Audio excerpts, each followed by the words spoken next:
Magandang araw po sa inyong lahat. Ako po si Renz Ernie Munding at ngayon ay aking ibabahagi sa inyo ang paksa na paglaganap ng nasyonalismo sa Asya at Amerika.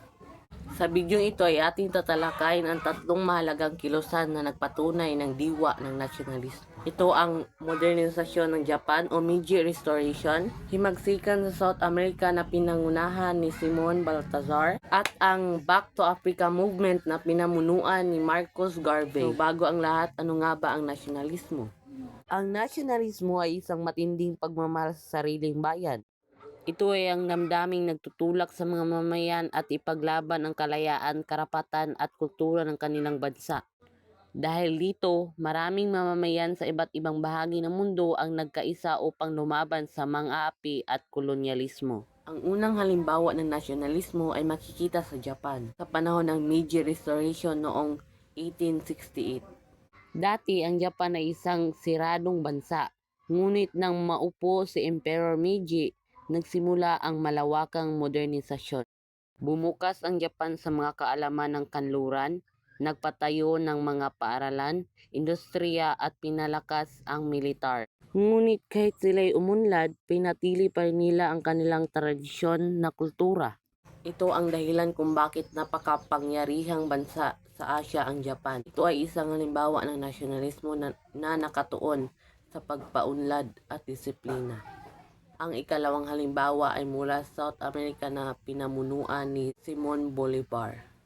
Siya ay kilala bilang El Libertador o The Liberator. Pinamunuan niya ang mga bansang tulad ng Venezuela, Colombia, Ecuador, Peru at Bolivia laban sa pananakop ng Espanya. Layunin niya pakasahin ang mga bansa sa ilalim ng isang malaya at makatarungang republika. Bagaman hindi niya lubos na kamit ito, naipakita ni Bolivar ang tapang, ang determinasyon, at ang pagmamahal sa kalayaan ng kaniyang bayan. Ang ikatlong kilusan ay Back to Africa movement na pinamunuan ni Marcus Garvey.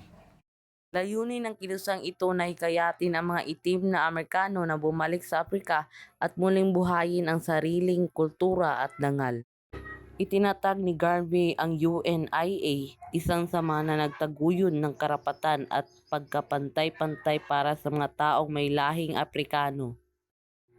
Ang kilusang ito ay naging inspirasyon sa mga civil rights movement at nagpalakas ng diwa ng pagmamalaki sa sariling lahi.